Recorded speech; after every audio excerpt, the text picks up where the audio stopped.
Hujan deras mengguyur hutan lebat di pedalaman Sumatera. Petir sesekali menyambar langit, menerangi pepohonan raksasa yang menjulang tinggi. Di tengah derasnya hujan, sekelompok arkeolog dengan langkah hati-hati menuruni jalan setapak yang licin. Mereka membawa alat-alat canggih. Lampu senter menerangi jalur yang semakin dalam menuju sebuah lokasi yang selama ini tertutup oleh lebatnya vegetasi. Dr. Arman, seorang ahli arkeologi ternama, memimpin ekspedisi ini. Ia baru saja menerima laporan dari seorang warga setempat yang menemukan struktur batu besar terkubur di dalam tanah. Laporan itu tidak biasa.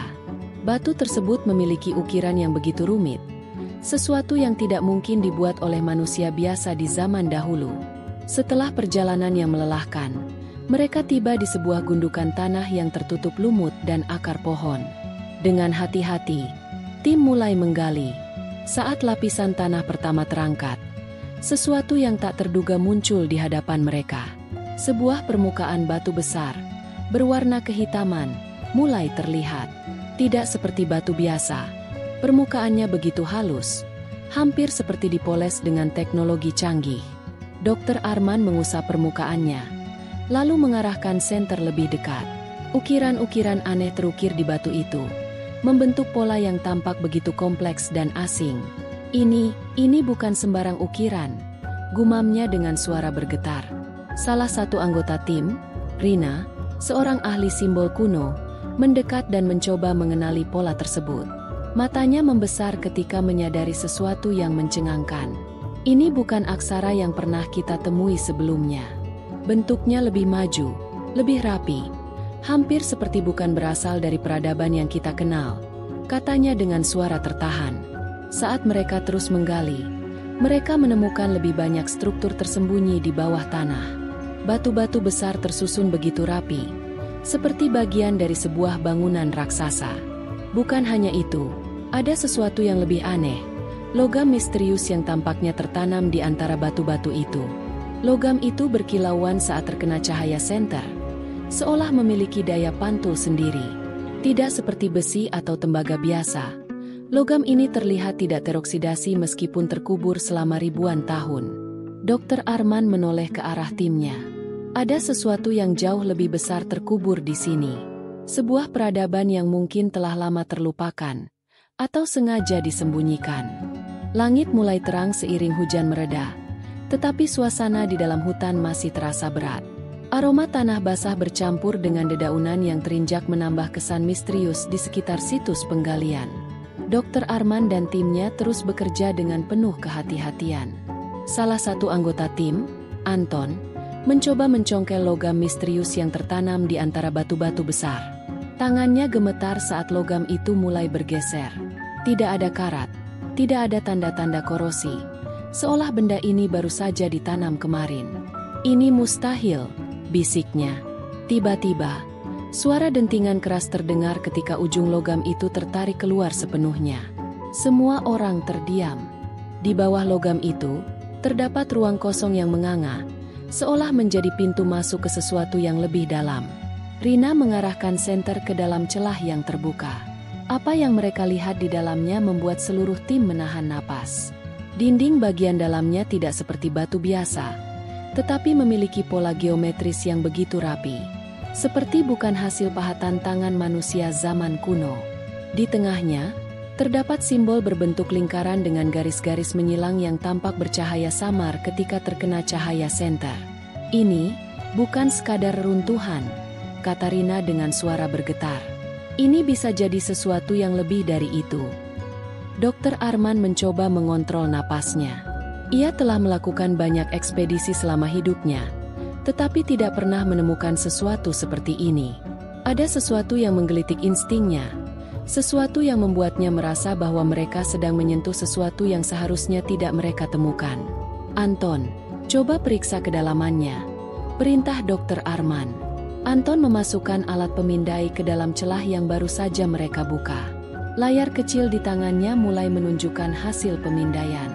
Semua orang mendekat, menatap layar itu dengan penuh harap. Hasilnya mengejutkan. Di bawah tanah, ada struktur yang lebih besar, lebih luas dari yang mereka duga. Dindingnya tampak membentuk lorong panjang yang menurun ke dalam kegelapan. "Ini bukan hanya sebuah reruntuhan," bisik Anton. "Ini bisa jadi sebuah kota yang terkubur." Sekelebat angin dingin berhembus di antara pepohonan, seakan memberi pertanda. Mata Dokter Arman bertemu dengan tatapan Rina. Mereka sama-sama tahu, mereka baru saja menemukan sesuatu yang mungkin akan mengubah sejarah selamanya. Hutan yang tadinya dipenuhi suara binatang perlahan menjadi senyap. Seakan alam pun menahan napas menyaksikan apa yang baru saja ditemukan. Tim ekspedisi berdiri melingkari celah misterius di tanah, menatap ke dalam kegelapan yang menganga seperti mulut raksasa yang siap menelan siapa saja yang berani masuk. Dokter Arman menghela napas panjang. "Kita harus masuk. Tidak ada jalan lain." Anton menelan ludah, sementara Rina merapatkan jaketnya. Tidak ada di antara mereka yang menolak keputusan itu, meskipun ketakutan perlahan merayap di benak masing-masing. Dengan hati-hati, mereka memasang tali pengaman di sebatang pohon besar, lalu menuruni celah itu satu persatu. Rina turun lebih dulu, diikuti Anton dan beberapa anggota lainnya. Dokter Arman berada di barisan terakhir, memastikan semua berjalan lancar. Begitu kaki mereka menyentuh lantai lorong yang tersembunyi di bawah tanah, sesuatu yang aneh langsung terasa. Udara di dalam lorong ini lebih dingin daripada seharusnya. Bukan hanya karena berada di bawah tanah, tapi seperti ada sesuatu yang menyerap panas di sekelilingnya. Dinding lorong ini bukan sekadar batu biasa. Saat senter mereka menyapu permukaannya, tampak ukiran-ukiran yang berbeda dari yang mereka temui sebelumnya. Tidak seperti simbol kuno Nusantara, ukiran ini tampak jauh lebih kompleks, hampir seperti cetakan mesin canggih yang bahkan tidak ada di zaman modern. Anton menempelkan telapak tangannya ke salah satu dinding. "Ini hangat," bisiknya heran. Dokter Arman mendekat, menyentuh permukaan itu juga. Benar, batu ini terasa hangat, seolah-olah masih menyimpan energi dari sesuatu yang belum mereka pahami. "Kita lanjut ke depan," ujar Dokter Arman pelan. Mereka bergerak semakin dalam. Lorong ini tampaknya telah lama tertutup, namun tidak ada debu atau sarang laba-laba dimanapun. Seolah tempat ini tidak pernah benar-benar ditinggalkan. Langkah kaki mereka bergema di sepanjang lorong yang semakin menyempit. Di ujungnya, ada sebuah pintu raksasa yang tampaknya terbuat dari logam yang sama dengan yang mereka temukan di permukaan. Bedanya, di tengah pintu itu terdapat simbol berbentuk lingkaran besar, dikelilingi oleh ukiran-ukiran kecil yang tampak seperti mekanisme kuno. Rina mengamati simbol itu dengan seksama. "Aku rasa ini semacam segel." Anton menyorotkan senter ke arah simbol itu. Tiba-tiba, tanpa peringatan, ukiran di sekitar lingkaran itu mulai bersinar. Cahaya biru redup merambat di sepanjang dinding, seolah-olah sesuatu yang telah lama tertidur kini mulai bangun kembali. Seluruh tim terdiam. Pintu itu perlahan mulai bergerak. Suara geraman berat menggema di lorong sempit itu saat pintu raksasa perlahan bergeser ke samping. Debu halus beterbangan, berputar di udara seakan membentuk pusaran tak kasat mata. Cahaya biru yang merayapi ukiran-ukiran di dinding semakin terang, berdenyut perlahan seperti jantung yang baru saja mulai berdetak kembali setelah tertidur selama berabad-abad. Anton melangkah mundur dengan napas memburu. "Kita baru saja membangunkan sesuatu." Dokter Arman menelan ludah. "Ini bukan sekadar runtuhan biasa. Ini adalah sesuatu yang lebih besar. Sesuatu yang bahkan mungkin tak seharusnya mereka temukan."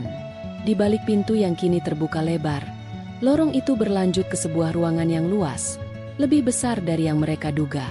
Langit-langitnya tinggi, dipenuhi dengan ukiran-ukiran rumit yang tampak seperti konstelasi bintang, namun bukan yang dikenali dari peta langit modern.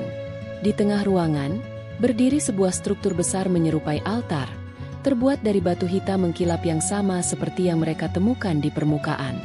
Namun yang paling mencengangkan adalah benda yang berada di atas altar itu. Sebuah bola logam seukuran kepala manusia, mengambang di udara tanpa penyangga apapun.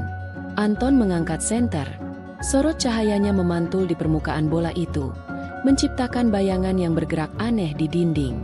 Bola itu tampak berputar perlahan, memancarkan cahaya kebiruan yang sama dengan yang merambat di dinding sebelumnya. Rina melangkah maju.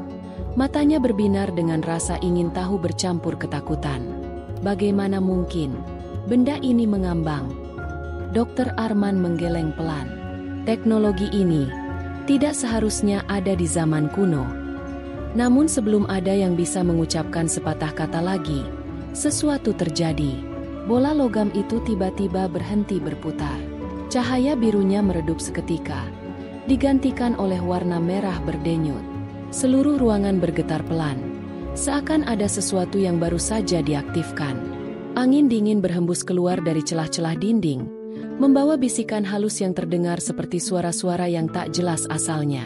Anton meraih lengan Dokter Arman, matanya melebar ketakutan. Kita harus keluar dari sini. Sekarang juga. Namun sebelum mereka bisa bergerak, suara berat kembali menggema di seluruh ruangan. Bola logam itu berbicara. Ruangan itu bergetar perlahan, seolah bangunan tua ini baru saja terbangun dari tidurnya yang panjang. Cahaya merah yang memancar dari bola logam semakin intens, berdenyut seperti jantung yang berdetak. Udara menjadi lebih berat, dan suara aneh mulai bergema di dalam ruangan.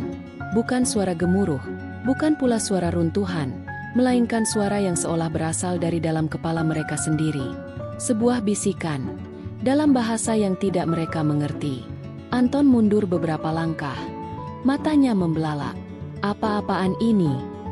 Tiba-tiba, suara itu berubah. Dari yang awalnya seperti gumaman tak jelas, kini perlahan mulai membentuk kata-kata yang bisa mereka pahami. Siapa yang membangunkan kami? Rina menatap Dokter Arman. Wajahnya dipenuhi ketakutan. Apa kita baru saja berbicara dengan sesuatu? Dokter Arman menelan ludah. Ini bukan sekadar benda mati. Ini mungkin semacam penyimpan data, atau sesuatu yang lebih dari itu. Cahaya merah di bola logam itu berkedip sekali lagi. Lalu suara itu kembali terdengar. Pergi, kalian tidak boleh ada di sini. Anton semakin panik. Kita harus keluar sekarang juga. Namun sebelum ada yang bisa bereaksi, sesuatu terjadi. Lantai di bawah mereka mulai bergetar lebih kuat. Dinding-dinding di sekeliling mereka yang tadinya penuh dengan ukiran mulai bercahaya, membentuk pola-pola rumit yang bergerak seperti mekanisme hidup. Di sudut ruangan, sebuah panel batu perlahan bergeser, mengungkap sesuatu yang selama ini tersembunyi di baliknya. Sebuah tubuh, atau lebih tepatnya, sesuatu yang menyerupai tubuh manusia. Tinggi, berwarna keemasan, dengan permukaan yang tampak seperti logam namun berbentuk organik. Sosok itu berdiri diam di dalam ceruk batu. Matanya yang tertutup tampak seperti sedang beristirahat. Namun perlahan, kelopak matanya mulai bergerak. Dan kemudian matanya terbuka. Cahaya merah yang sama seperti bola logam bersinar dari dalam matanya. Dan ia mulai bergerak. Ruangan itu terasa semakin menyempit saat sosok keemasan itu mulai bergerak. Bunyi gemeretak terdengar dari persendiannya. Seperti logam yang telah lama berkarat kini dipaksa untuk bekerja kembali. Matanya yang bersinar merah menatap ke depan tanpa ekspresi. Namun ada sesuatu di balik tatapan itu yang membuat bulu kuduk mereka meremang. Anton mencengkeram bahu Dokter Arman. Kita harus keluar. Sekarang. Namun sebelum mereka bisa bergerak, sosok itu mengangkat tangannya. Gerakannya lambat, tapi terasa seperti sebuah peringatan. Seolah kehadiran mereka telah melanggar batas yang seharusnya tidak boleh dilewati. Rina menahan napas. Tubuhnya kaku. Ini bukan manusia. Ini bahkan bukan sesuatu yang berasal dari peradaban kita. Dokter Arman mencoba menguasai dirinya. Siapa kau? Tanyanya. Suaranya bergetar. Sosok itu tidak langsung menjawab. Matanya tetap bersinar merah. Tubuhnya masih setengah tertanam di dalam ceruk batu. Lalu, dalam sekejap, suara berat yang dalam bergema di ruangan. Kalian tidak seharusnya ada di sini. Suara itu bukan berasal dari mulutnya, melainkan dari seluruh ruangan. Gema yang mendalam, seakan tempat ini sendiri berbicara. Lantai kembali bergetar. Kali ini lebih kuat. Dari sisi lain ruangan, ukiran di dinding berubah menjadi pola baru, membentuk sesuatu yang tampak seperti peta. Dokter Arman memperhatikannya dengan saksama, dan matanya langsung melebar saat menyadari apa yang ia lihat. Itu bukan peta sembarangan. Itu adalah peta bumi. Tapi ada sesuatu yang aneh. Daratan yang tergambar tidak sama dengan yang mereka kenal saat ini. Ada benua yang seharusnya tidak ada. Pulau-pulau yang bentuknya berbeda. Anton menunjuk ke salah satu bagian peta. Tunggu, ini bukan zaman kita. Rina menggeleng. Wajahnya dipenuhi keterkejutan. Ini bukan masa kini. Ini peta dunia sebelum sejarah yang kita kenal dimulai. Sosok keemasan itu menggerakkan kepalanya. Perlahan tapi pasti. Seakan memahami bahwa mereka telah menyadari sesuatu yang tidak seharusnya mereka ketahui. Pergi, sebelum segalanya terlambat. Cahaya merah di ruangan semakin kuat, dan dari jauh, terdengar suara lain. Suara yang lebih dalam, lebih berat dan semakin mendekat. Sesuatu atau seseorang baru saja terbangun. Suara gemuruh semakin mendekat. Udara di dalam ruangan itu terasa semakin berat. Seolah ada sesuatu yang bangkit dari dasar kegelapan yang lebih dalam. Cahaya merah dari mata sosok keemasan itu berdenyut semakin cepat. Seakan merespons keberadaan sesuatu yang jauh lebih besar dan lebih berbahaya. Anton menoleh panik ke arah Dr. Arman. Kita tidak bisa menunggu lebih lama lagi. Kita harus keluar dari sini. Namun Dr. Arman tidak bergerak. Matanya masih terpaku pada peta yang terpahat di dinding. Semakin lama ia menatapnya, semakin ia menyadari sesuatu. Benua yang tidak lagi ada, pulau-pulau yang tenggelam. Semua ini bukan sekadar peta biasa. Ini bukan peringatan, gumamnya. Suaranya hampir tak terdengar. Ini catatan sejarah yang dihapus. Rina menatapnya dengan bingung. Apa maksudmu? Dr. Arman menarik napas dalam. Tangannya gemetar saat menunjuk ke sebuah titik di peta. Tempat ini pernah ada. Peradaban ini bukan dongeng. Ini nyata. Sebelum ada yang sempat memproses kata-katanya, gemuruh di lorong sebelah semakin keras. Lantai bergetar hebat. Dinding-dinding mulai retak. Dan kemudian, dari dalam kegelapan, sesuatu muncul. Dua mata merah menyala. Lebih besar, lebih terang. Sesuatu bergerak di dalam bayangan. Bentuknya samar, tapi jelas lebih besar dari sosok keemasan yang telah mereka temukan sebelumnya. Langkah beratnya menggema di seluruh ruangan, disertai suara seperti logam yang bergesekan satu sama lain. Anton mundur perlahan. Kita tidak sendirian. Sosok keemasan yang pertama tetap diam, seolah membiarkan apapun yang datang dari kegelapan itu mengungkap dirinya sendiri. Lalu, dari balik bayangan, makhluk itu muncul sepenuhnya. Bentuknya humanoid, tapi jauh lebih besar dari manusia. Kulitnya bukan kulit biasa, melainkan permukaan logam hitam pekat dengan urat-urat bercahaya merah di seluruh tubuhnya. Di dadanya, terdapat sebuah simbol yang sama seperti yang ada di bola logam sebelumnya. Makhluk itu berhenti. Lalu berbicara, kalian telah melanggar batas yang tidak boleh dilewati. Suara itu lebih dalam, lebih menekan, seakan menyusup langsung ke dalam kepala mereka. Dinding-dinding di sekitar mereka mulai runtuh. Lorong tempat mereka masuk kini perlahan tertutup oleh reruntuhan. Tidak ada jalan keluar. Dr. Arman menggenggam senter di tangannya erat-erat. Untuk pertama kalinya dalam hidupnya, ia benar-benar merasa takut. Sementara itu, mata merah makhluk itu semakin bersinar terang. Dan sebelum ada yang bisa bereaksi, ia mulai bergerak. Dalam sekejap, makhluk itu melesat ke arah mereka. Tidak ada keraguan dalam gerakannya, hanya kecepatan yang mengerikan. Suara dentuman keras terdengar ketika kakinya menghantam lantai, menimbulkan getaran yang menjalar hingga ke dinding-dinding batu. Anton berteriak, "Lari!" Tanpa pikir panjang, mereka semua berbalik dan berlari ke arah lorong tempat mereka masuk. Namun, reruntuhan yang jatuh dari langit-langit menghalangi jalan. Tak ada waktu untuk berpikir. Mereka harus mencari rute lain sebelum semuanya runtuh menimpa mereka. Dr. Arman melihat celah di salah satu dinding. "Ke sini, ikuti aku." Mereka berlari menuju celah sempit itu. Satu persatu menerobos masuk. Di belakang mereka, Makhluk hitam itu terus mengejar. Setiap langkahnya menyebabkan retakan di lantai batu. Tidak ada keraguan. Makhluk itu tidak akan berhenti sampai mereka lenyap. Rina tersandung saat memasuki lorong sempit. Tetapi Anton dengan cepat menarik tangannya dan menyeretnya masuk. Nafas mereka terengah-engah. Tubuh mereka sudah dipenuhi debu dan keringat dingin. Di ujung lorong, mereka menemukan sesuatu yang mengejutkan.